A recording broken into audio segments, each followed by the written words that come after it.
Pasal tha vom sata bung kuana ziak tu ms rote riang von thrai choi khoila mange thiana an tlan liam tholuam luam chunga tonan anti sup chuan so solai kan mamual pangpera son an tlan liam ka mu tiro u kan man monga ye ti pain vom sata chu mengbial pup pup chung chuan alim thangal puata to na te ho poin an thian pa hnung chu an zui ngal zat boka enge mochen an mi te an zui le par nu in sajuk ngo chu azol rai du pa chuan pakhat chun phakta dingro ti that pa hen vom sa ta chuan an kap zui nga dota chu pa po chu ek thotin leya abok ngal thopa anuk kha tur chuan ake aleng ai mai nang ni phiang sen wang hian kan ha zo zai lutuk mai cheu chuan ti pa in dim doi na tel hau lo hian vom sa ta chuan chu pa chu kuai zang thalin a ngonga zai sak ngal bora thi sen far tluk chungin chu pa lu chu an khai vuwa han nui da vurin a kol zala chuan a thun ngal mia pakhat chu kan thatta midang phiang sen hi khoya tak omang mo kan piango chunga sonan om karing riau mai akati chol muang man kan ni thlat lo kal le ngalang o ti pa in vom sa ta chuan asilai chu an sole zota an thian pa truan thalu tuk le che dan maksak tak mai awang chuan to na te ho chu an in mel hreka an thian pa chu tluk lo an in ti hle to ni buala phei chuan rap thak hi ati hle maya vom sa ta ti thin rim chu a hlau ru hle to mai ani chun thiana kan kal ngal mai ani chu tonan anti vetak supa chuan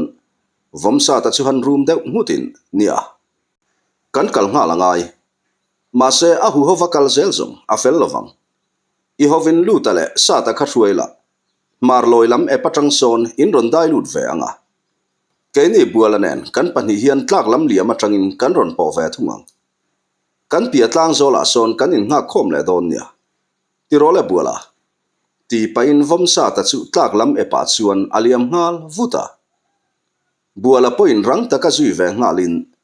enge mochen an kal le par nu chuan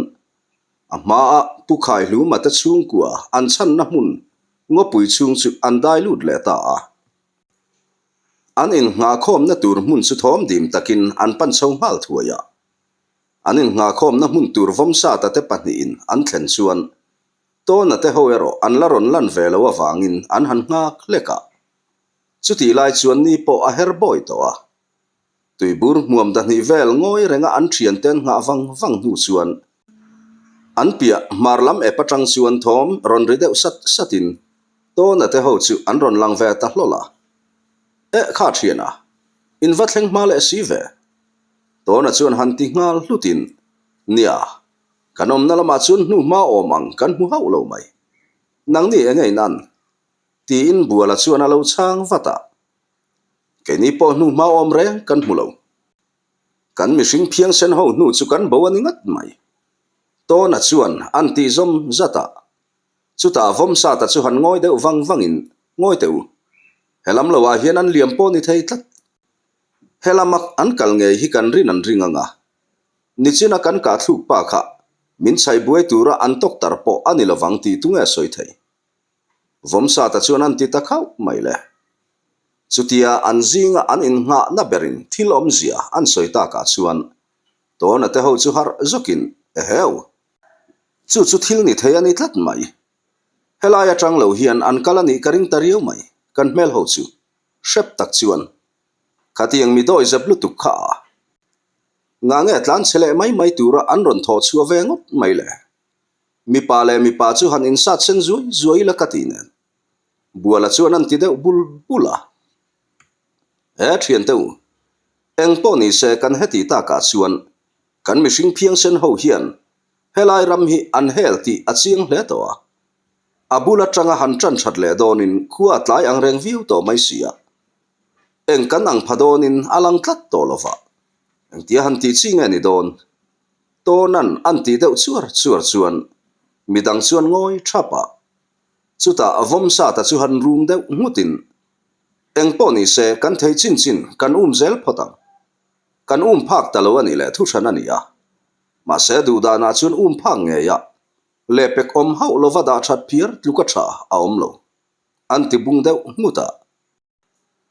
chutia vom sa ta berin ati rum ru ta ka chuan niang miang ti in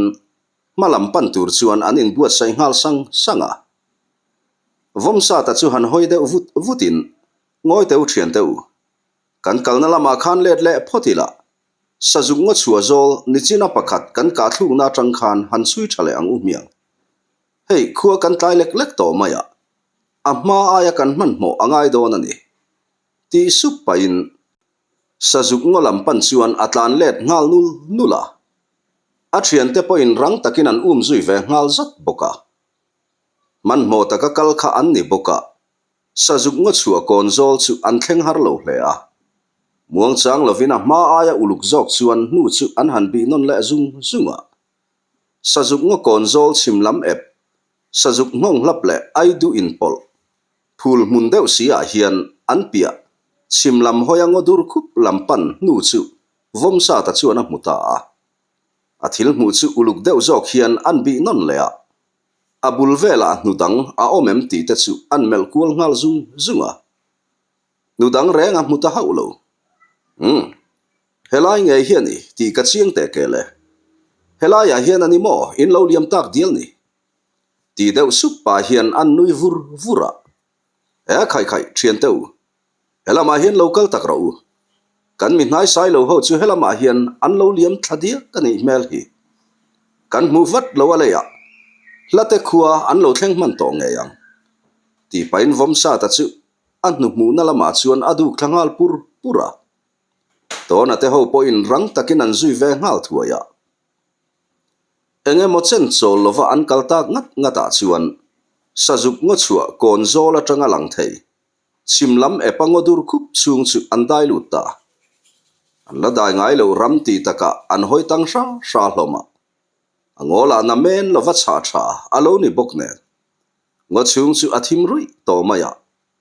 an hu chui lai chu bo hlau takin an chui zui zela ngo chung chu a cha that ma wanga athim de uruya wangin ama ang em chuan an chak thei ta hau lo enge mo chen chulai ngo pui chunga an in hambuai nuwa korlian vak lo kanin thingle mau in pol muna chuan an hu chui lai chu an chui luta chulai ram chung an chuak trep to ang tia khua chuan athim nan tatlat mai an om na ruam zol thim nuaya chuan thu khom thapin enge mo soin an phun sepa mei chernen lova chen ngai na a om tak lova chuan eng tia ti zel tur nge ti chu an in ron khom naka thian teu eng tia han ti chi nge moni don le kan mi hring phiang sen te chu han zui zel donila kholam ngai tu ana angreng phian mai boxia angai na tak po ka hretalo ka ti to na chuan han ti deuh charin nia heti hian kan mi hring te hi tangat ngatila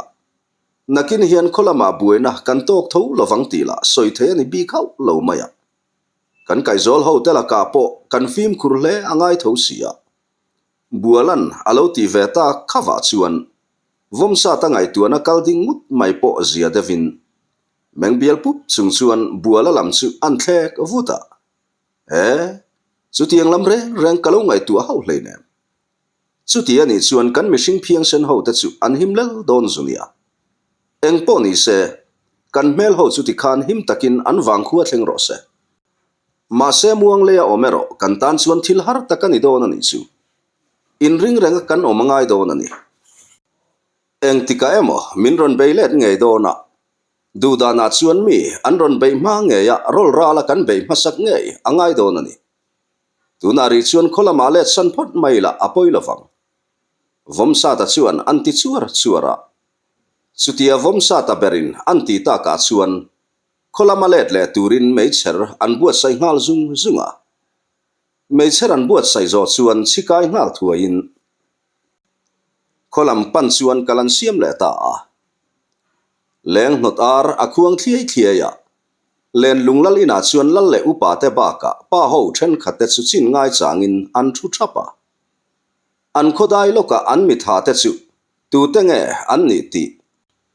an pem tharpa khai lu man chiang taka asoita ka phe chuan an mang ang ru hle a eng tia ti tur nge ti chu an zo na lian berani thum to mai ani soi chuak lo ma se atu mai po an omanuam zan to lovani arthur lal hen kho khup poi an to kani ti an chiang tlang hle a he thado lal poi sak nei lo le ro tak mai hian he thu hi a riat tika eng tiang takin apasal tha te thisen phuba la tur hian ron erlet le ang mo ti chu an ngai tu an lai lum lua tu beranita kan pasal tha te chu karin ai takan ron le thar tak phian chu ni an thleng hlaviu to tura po ka nga ye an chinla kan theder mai si lova an phak talo ani le lokin mai se thatur eng tin emo taka kan invent chu angai don ani lal thang kula chu an ti chuara ani khop mai kan pasal tha te chu ke po ka be sei aya an rei tak phian chu an phak talo ani le ron le to mai se thatur ania khua hi kan ven tak zeta ngai don ani ani lo chuan rang taka kan bo zui thuai anga yang an be ni ai chuan a be tu ni kha ke ni tan chuan a tha zo kin karinge upa khuanga chuan alo ti ve bula pu khai lu arthur chu se ko na tang chuan eng tia hlang ani ti in lal thang kula chuan khai lu ma chu thilom zia an zota pu khai lu ma chu han ngoi de wangin a lalpa se ko na tang chuan arthur chu tia hlalu tu kan ilove patling sak thapa ngai tan chuan ni khat kal orani tin khai lu ma chuan alo chang vata chu ti ani chuan ti dan kong kan dap vata ngai don ani chu hei tu na chuan lo lam na po kan zan lai takania karlova bu seng a hun ti to mai dona chumi ma a kan chu zui vata ngai don ani chu silaila kan kho phu lovin kan nga to a chutin kan buai bik lo tu ra nga yang lal thang kula chuan an ti le chara upa te po in ni e ti in an lo buk chilve ngata khovar hil tu bo ara pau ala chuti lai me kin vom sa ta te po in an wang kho kot chu alung do chuan thleng ta mong hun pa in vaibel zuk te an han siam te a vaibel beng khatan zuk chuan to na chu han room de mutin khaile thiana tun trum zet chu iti nge yangai tong avoi khannan kan wang kho moyan bo hla han sam tak ro khai ralunen me waloi lutur kan ni boka ngoi renga khual pang lu ngot zong thil dik po vanisu to nan anti tak supa chuan vomsa ta chu han hoi kual zukin an nui kik vuna akai chutiang tur chu ni don em ni le anti khur de nguta nie ralunen me valoi lu tur ta chu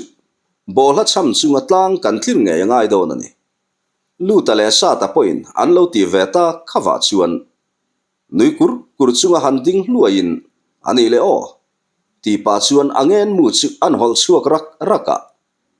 a lo lang chu han so le cha tin amilu a chu akol zala tang chuan phorin an rap beta bola chu a cham nan ta a arsie thapa cholo ralvong zalang ka duin e hoi kome thanglung thon ka do rim nampa ka tlu ne tia han sam fan rain asilai chu an ka puak dura jinglam bo ruak thithavu vu kara an wang kho kot chu lung do a bol la cham fan rai thom le silai han puak dur thoma chuan khotlang mi pui betlo zeta hun mangme te thin lung chu kai hara omin phur takin an tho sap hloma lal thang kula po hlim hle mai lu ka sanga chuan dingin kot chua an pasal tha te chengrang au thom chu alo chon ve ula chutiang bokin zol buk lama om te po tho sangin kugro roi chungin an thian te thom chu an thai angin an lo chon ve boka pa ho then khattela tuala mei chemin an rilai lai hloma lengi te me po in jing tui fim chu zai re ngan rel lo an lom pa te hlotlin na bo hla cham thom chuan om ngai na re nga hriat tir lo ani ber mai kholian lo ta chu thler tina thom a chuang ngal chu an pasal tha te mel mu hlan ngak lelin lal tual an pan khom sanga an phak to ka ari kin an rive lai mai ani tuna me chuan leilunga langta khotlang mi pui chuan ho lui chungin kot chualam chu an pan hula paveng vadeu then khatten cherbel an putak ang lopa lengi te point khoi molaya an da that ahun taka man tura anti arke zia keng chungin kot chualam chu an pan ve dora khotharan kaya tanga bo hla chamatlang tir thom an hriat le masak ber nani boka an hlimin an lom hle ani kot chuan thlenga an be sayang ngein an pasal tha te chudam takin an mutange mai renga an pasal tha te kebula an khoron be tum tu te zinga mi lu pakhat lo in hung ba mai chu an mudu tlang hle ani an wang kho chan an pasal tha te chu loma wangin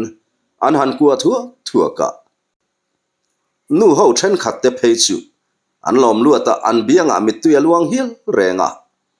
vomsa tapo anaw te pathum vom aya thang hlele tumpanga te chuan an lo nui ve vara lengi te chuan an arke ziak ken chu an pasal tha an wang kho chan tu te chu mel hlim takin an han ban sapa an chol nona sik tui thiang phim vot rai mai chu haite adomin an han tul bora chuta zu tui tling engkul mai chu mau the adomin an khabeliam zoi chuan an han tul le bora an valim te reng em lalpa thang kula chu han khu deuh kharin thu an soi dapa engpo ni se tu nari chuan kho chung lama kan lut phot mayanga tuk chuan ei khamtika kan milu te hi kan sang lam don ani tia athu soi mor an bok ta ka chuan kho chung lam panin an in zui koi ta dia lal tualan thlen chuan an milu te chu tuk chuan ei khama sang lam turin puma an da taria mi pui te po mani in lama an hodar sanga vamsa ta tele lal le upa te ero lal ina ema soin an la thu fual taria hey katlangwal huai senteu tuna chuan kan khodin mun hi hetiang kan ni tak nuai sia chuan nidang a in ale ta kan film khurzual chu angai don ani engpo ni sela hei silai fungpo kan nga to viu maya kan kho phu lovin kan ne ani hot to tun truma kan kho be tu te hi thadolal hen kho khup ar thlor tlang thut tu pasal thalian za thang le a koi te an ni mel riu maya kan kho pem thar khai lu mata chung ko chin chian tu ma local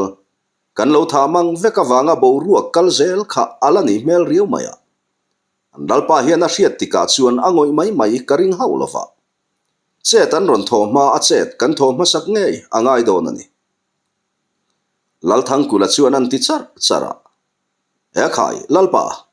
chutiang te hrep chu mo lo nia chutiang ani le kan thak na kan thak to mai aning chu apoi chai hleine an mani ain keinin kan be ma saturani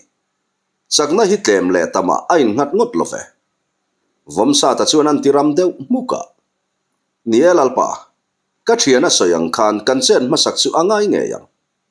achu ti lo zong an nian ron chem pasani vai zongin kan buai hle turania to na chuan alo ti ve khau boka nau pangte mani se an mirin rol te pani in chutia trong an tha ta ka chuan midang te po an huai ta hle mai kan be ma sange turani an lo ti ve clear hloma ole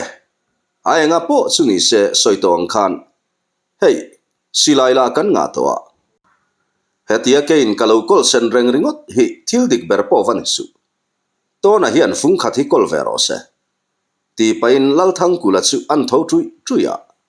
thang lambanga sazuki ya atar silai chu han la thla in to na kuta chuan an hlana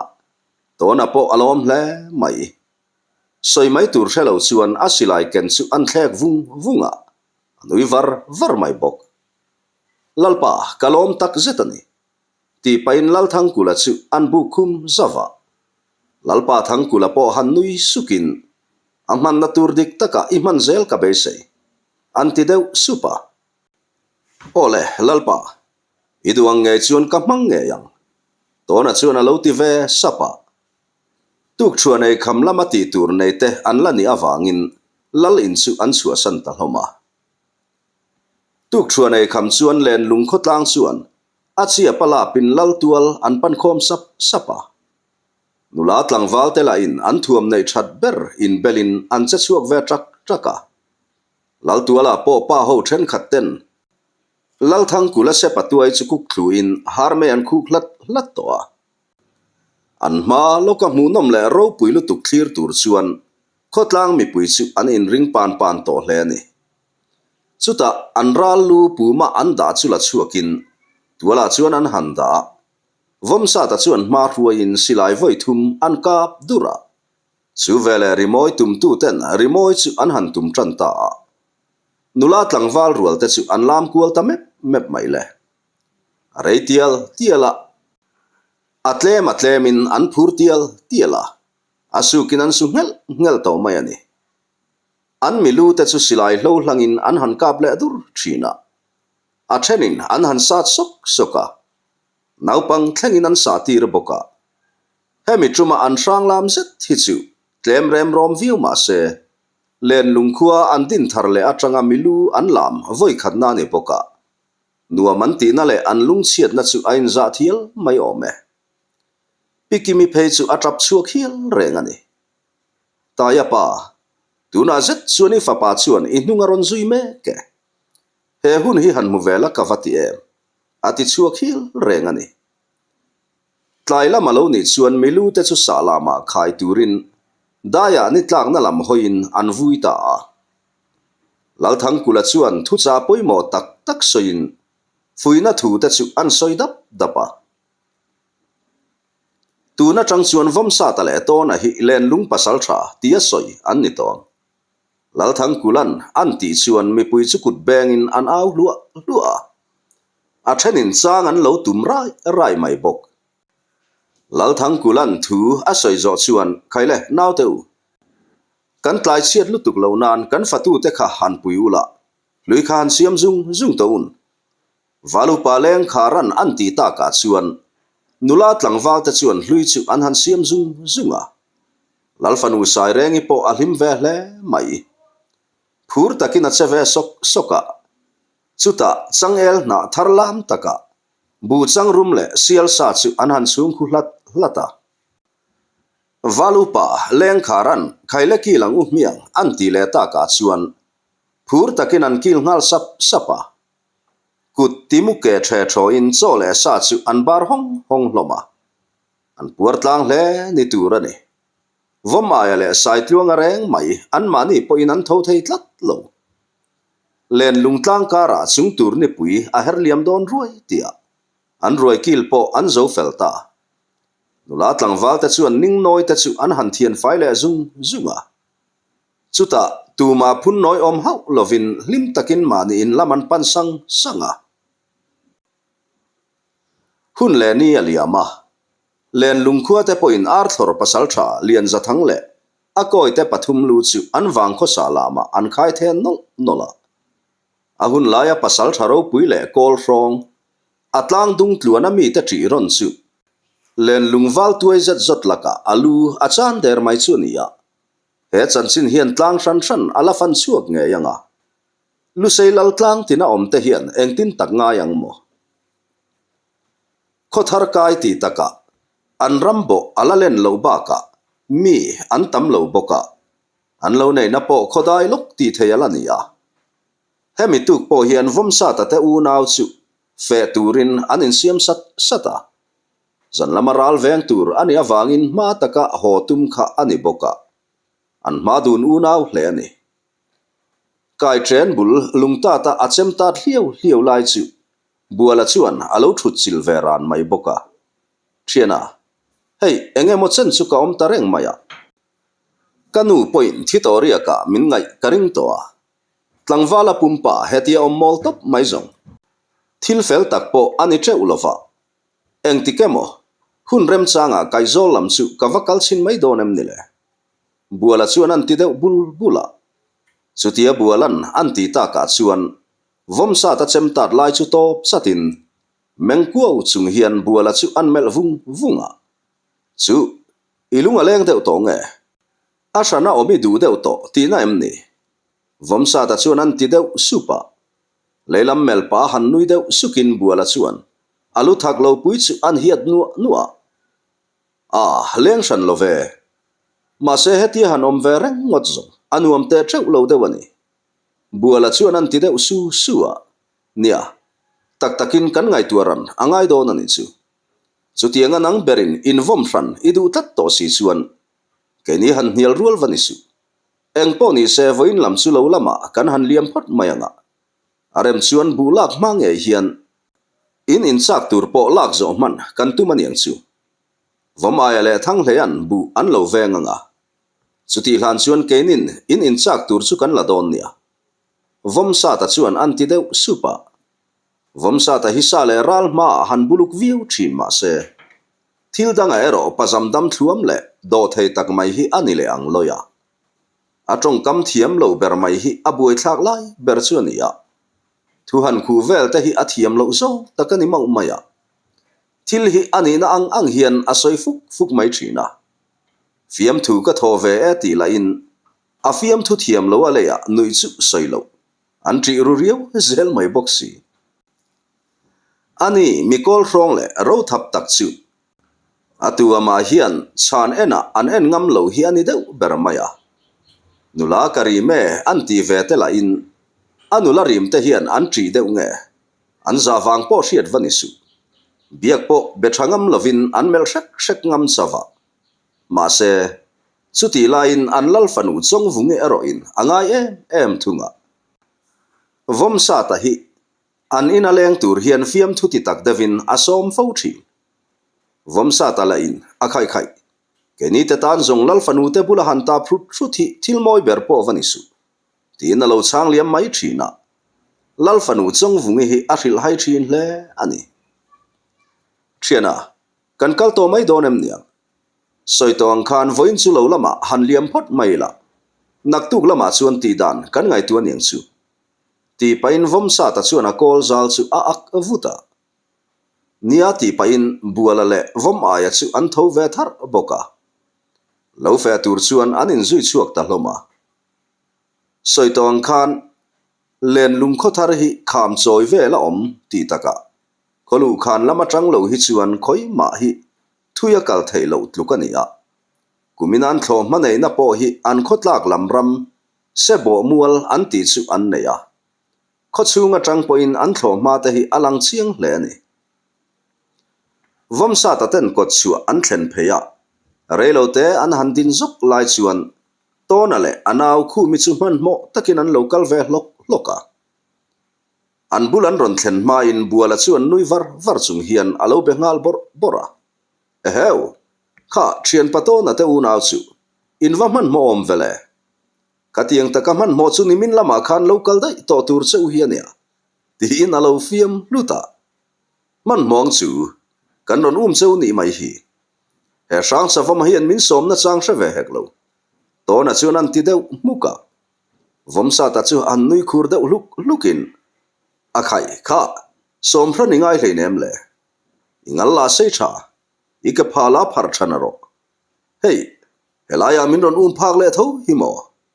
an ti deuh supa to na ngai dan ni lo lutuk chuan alo ni mai tak chu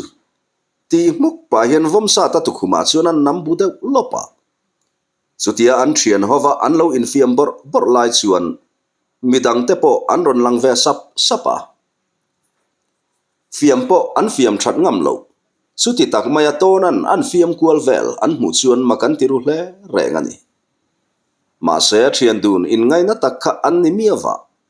midang ne na khai khin chi chu an ni hau lo an pasal tha te pani zia hi khotlang hian an la hre chiang lo mani hre chiang ngat se zong mi an mu to azonga an ngai nat berte zinga mi le an bula om nuam an ti berte zinga mi an ni nge yang le vom sa ta nui lai chu han top de umukin an hoi kual deuh hruk hruka kan kal to mai don em ni an ti deuh supa nia apoi love kal to ila thian teu kan chol rei thokat to boka kan local san phot mayang cheu tonan an ti zom zat ta ka chuan ole lo zu kal ma sa to midang te chuan an lo ti ve clear hloma vom sa ta te chu tho thurin an liam zui ta nga la chuti lain arthur lal ina ero boruak aso sang hlea mei pui in vorri hlup ang tho thanga thom ngai nat om lo le nel om faran lo ani tlat lal hen kho khup chu ang na sabuan buan hle maya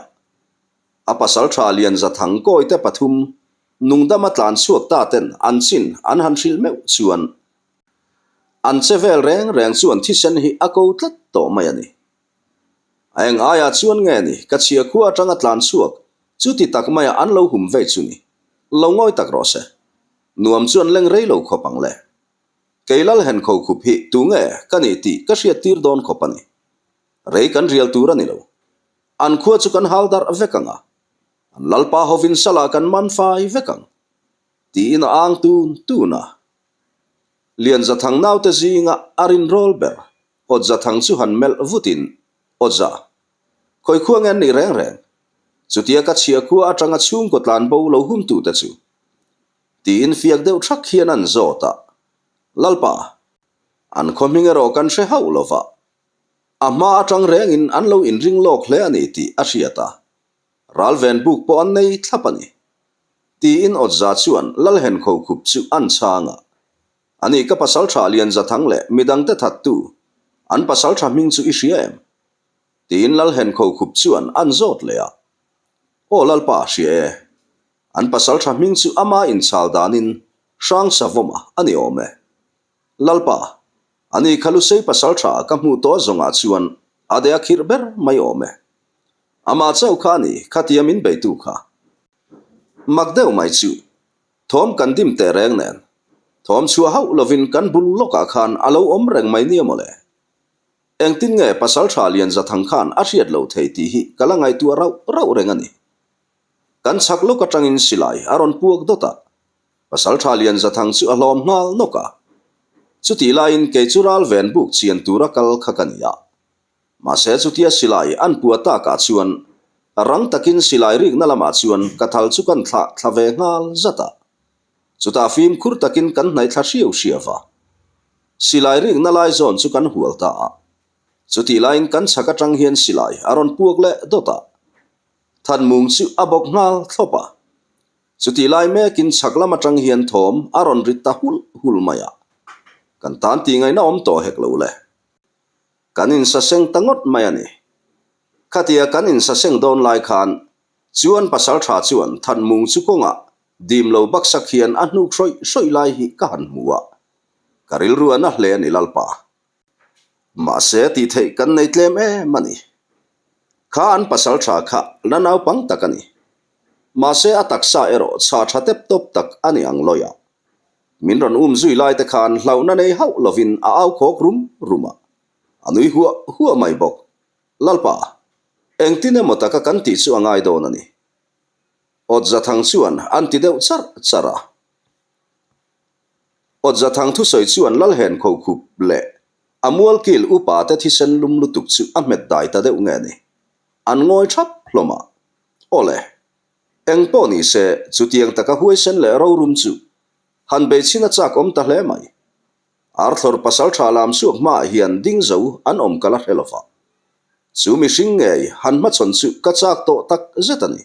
lalpa isoyang nge in an khua chu kan haldar vekanga an lal chung ku ate po i nen kan ron thlen nge yang ka thian pa that tu an pasal tharo rum zet mai lu po in i kho salam hi amoi nge yang lam suak chuan an tiram deuh muka atha chutiang chuan in tingai turani an kho ming hriat lo an lal ming la hriat lo bok ma se an kho om na chintal kan hre thova kan buai lo tura nga yang engpo ni selapol tlak thade tira beitumila atha ange kan bu seng te han zo fello lo ila thamuang thin thi dia in chung ho ta chu kan be nek mai don ani lal hen kho khupin an ti ta ka chuan an lung oi tlang hle ni turani luan buk chil ngat hloma chuti lain kaizol lal zahua tapo athin rim le beidong chu arum de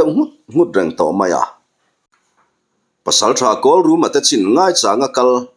pasal tha sang vu katela beidong in an lo hole tangot mai boxia angai dan chu ani to lo hle ani aeng chu tong ta ni mo kan pasal tha kol room ate te rep chuan le o han mo chiat view don po ni la an sin la atun kan hrek lo mai sia mishing chu ti za an chin threlova han om ngot mai chu kangai dan chu avani lo de vemole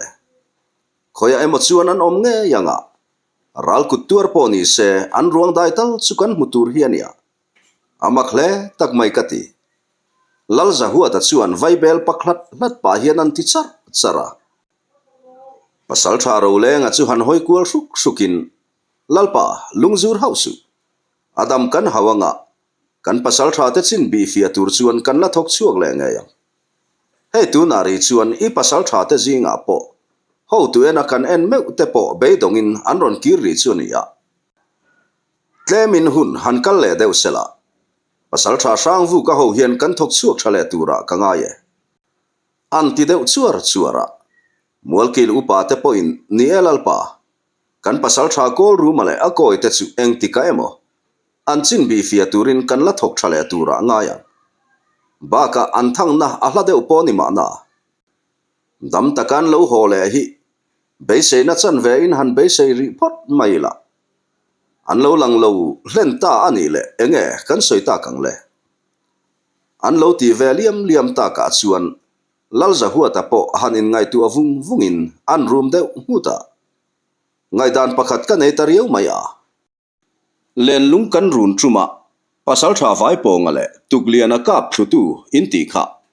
len lung khomi le sa nge yani ti hi ka chiang hle to ni kan len lung bak thak ho kha an vai in kan mang vek lo ti a chiang ta khoya emo tom khom na an nei nge yang ani lo chuan khoi la lemo an bel nge yang naktu ka tangin pasal tha ro le ngale tlangwal enge moza in siam sela khothen om zong zonga len lung khomi le sa an om le om lo zot chuak vek sela athang lal zahua ta chuan an ti chuara chu ti ani chuan lalpa kan unaw ngieu tlang te po hriat tir ve bokila athamai long mo upa pakhatin an lo ti ve ta khawa chuan upadang te chuan e khai chu tluka tha chu a om chuang lo ve an lo ti ve sapa ole chu tiang chuan ni ro se kan ngeu tlang ho chu amma sabera han thong ma sapot maila naktu ka pasal tha ro le ngale tlangwal enge moza chuang ngal mai se athang lalpa zahua tan an ti le ta ka chuan chu tluka tha chu a om chuang lo veti in an ro rel chu an ti tluta tlangkara tur ni pui voitam an herliam le me chuan tlang tina cheng seifa te na an na tho chan ber an nun na nar bulak chu alo hun don titi tareng mai an hun malama van duina na men lo tong ma se len lung khua ta chuan tu na zat zong khuanu za ngai na an dong veta an bu bal te po zu valaka ahim hlea kumina an bu bal nei hian sheom na tam taklakata an tal chua na turatan an nun khua ashil thui hle donani chumitlai zanre kham chuan vomsa ta chu lu kapuya ding peu ul chunga ral hata clear vau hian vaibela paklut luta buala chu alo varon chu thlahar ve mole ti nuwa pa hian alu thak chu a hiat vuta chuti lai tak chuan tlang au pa aya chu an in lampanin aron tlan chuanga vomsa ta chuan rang takalo chon thuain puai engthil nge ni tangai oi panga om tamai em ni iwa man mo vut vele khati tak mai ron tlan tak chiam ni ti in vomsa ta chuan alo chon thuaya khua thim deuh to wangin mel ain mu chian thei to me ulova ani pau palam to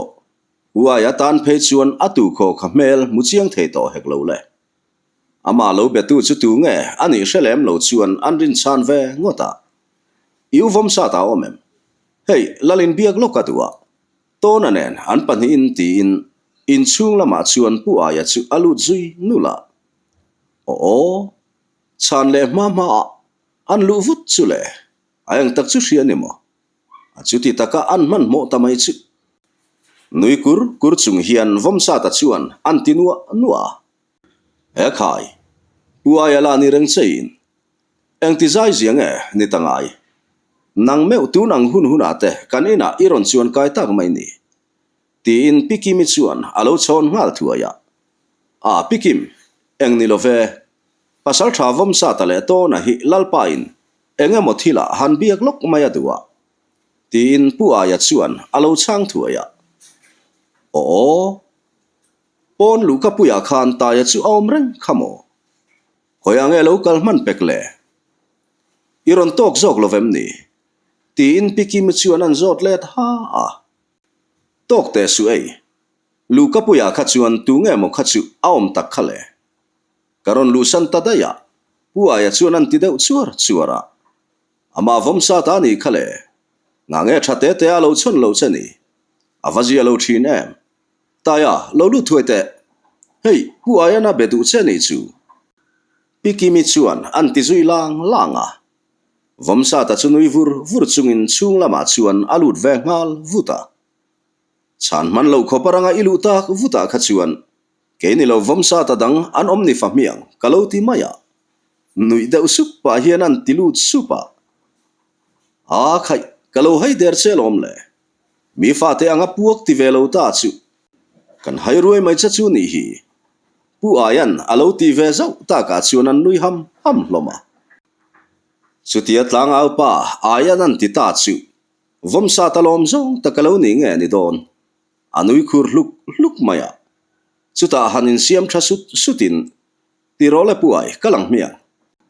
thian patona chu kan som chho mai don nia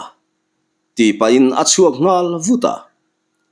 tlangau pa aya point ole ti in azui ve ngal vuta len lunglalina chuan mualkil upa te baka an pasal tha mel en ang aya ro rum le kol frong zet mai pani ta chuan thumai mayan soilo ti hriat takin an mengzim san loma soi masak le nun tura po an film khurtlang le ani ti hriat takin an tong ban deuh chat loma ni e an thurel hian pial ral ako tlatani lal thang kula chuan avai bel chu han fop deuh kokin a khu chuak tur om le lo hian an hi blut wanga chuta khu deuh khar chunga a khu han tho chuak deuh hamin amual kil upa tele apasal tha te pani chu an mel kual dena chutia nang ni kain nga na berten in ti tlat si chuan indu ang nge ya che chua kan tu maniang chu eng poni se mi eng zan nge kaldon ti te zan in hian kan soi chian angai don ani an ti deuh chara upa khuanga chuan chuat onga atui bur muam han chak puatin lalpa chutianga kan ar thor ho te bei kan rot thluk ta ka chuan amia chuan an ni le ke ni chu khai khin ngam chi po ani lofa ma se kan beidan tur hi chidang deuh ani awang hian thokhat chu veng dewa rol rala che tur chuan mi tam vak an ngai donem niang hei kan kho phu lovin silaila kan nga naro arthor kaltur te chuan silai hi hum farmai se athanga tin ahun le ni tura ero naktuk leilung lantika chuang ngal mai se avatra omve anti deuh chara eng poni se kan pasal tha te po hian soidu an nei karinga keinin kan rela an ni zok hi tha thoa che chuak tur an ni awang hian enge an ngai dan te po han soi ve tak ro se lal thang kulan an ti char ta ka chuan vom sa ta chu han mengkal de rulin an hoi kual zuka chuta handing hluain lalpa inrel dan ang kha ke ni chuan kan pom veka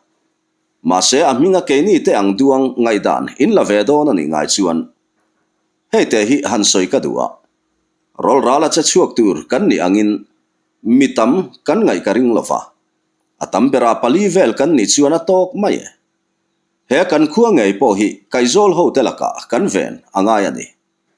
kai zol pasal tha te hian eng tika emo chuan min laron pal chu nge hi karinga chumi huna kan buai phili lo nan eng tiklai po kan fim khur angai don ani vomsa ta chuan an tidam thlapa chutia an in nga na berin fing tak maya thil om zia an soitak tap dapa chuan dikpo an ti hle a lalle upa te chuan ral rel konga kher chuan lanau pangviu ma se vomsa ta fin zia le adon thui zia an hriatin an ngai sang ru hle ani eng poni se kan ro rel chu ti khan kan zo fela ngai la kan pasal tha vomsa ta soikha adik hle maya kong eng kima kan film khur hle ngai don reng ani naktuk leilung lantika chuak thei turin in buat sai ngal mai sela an duang nge in an thian tur mi pani chu an nin som tamai sela a thama yangem lalpa thang kulan an ti ta ka chuan e khai chu tluka tha chu om chuang lo velalpa upa te chuan an lo ti cleara ani chuan hei kan pasal tha te hi naktuk lama chuang mai tur te an ni awangin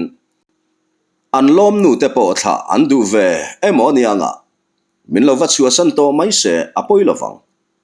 lalpa thang kulan an ti ta ka chuan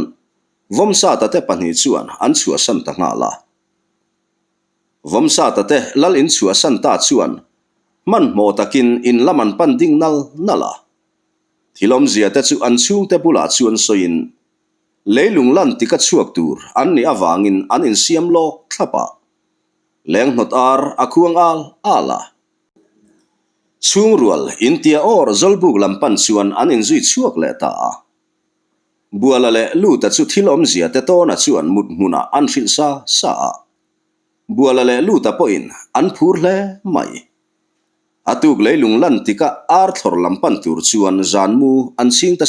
siaya thing changwar hun vela chuan vomsa ta chu thovin a thian te chu thom dim takin an kai tho ngal thuaya to na te ho po tho phan nei hau lova tho chu ngal thuain in lam chu an pan nal nala buala le lu ta chu man mo takin an in siam ngal zunga vomsa ta le buala han phun deuh sep thoma chuan pasal thanu puiti taka nuber pikimi chu ron tho chuak ve ngal thuain afa teral ram kal tur chu film khur turin an cha mola dam taka in mule turin an in mang tha taria vomsa ta te pani chuan to na te in lam chu pan so ngal thuain to na le lu ta po kal mai thei turin an lo in pe at to buala le lu ta man tur silai lal ina lam chho anga ya wangin lal in lam pan chuan an in zui chuak ta nga la lalin an thlen chuan lalpa thang kula po ko non ngai hau lova tho chuak ngal thuain apasal tharual te an wang kho him na turata na ral ram kal tur chu du sakna an hlan mola ral kutata an chu sak asilai kol thazet mai pani chu a han la chuaka buala le lu ta kuta chuan an hlana he silai mangnge hian kan mel ma te chu in tuk zal nge ka be se ye lal thang kula chuan an ti sapa lalpa iduang nge chuan man kan tu mange tin buala le lu ta chuan silai chu an ban ve ngal zat boka eng poni se lalpa kan chu ma le ke ni tan thowania kan kal ngal mayange dam takin kanin mule don nia vomsa tanan ti chuan lal thang kula chuan ole luang te in kalta ula milunen dam takin in lo let le don nia anti sap nu chuan vomsa ta te chu man mo takin ko chua lampanin an tlan liam ngal wanga chun zom zel tur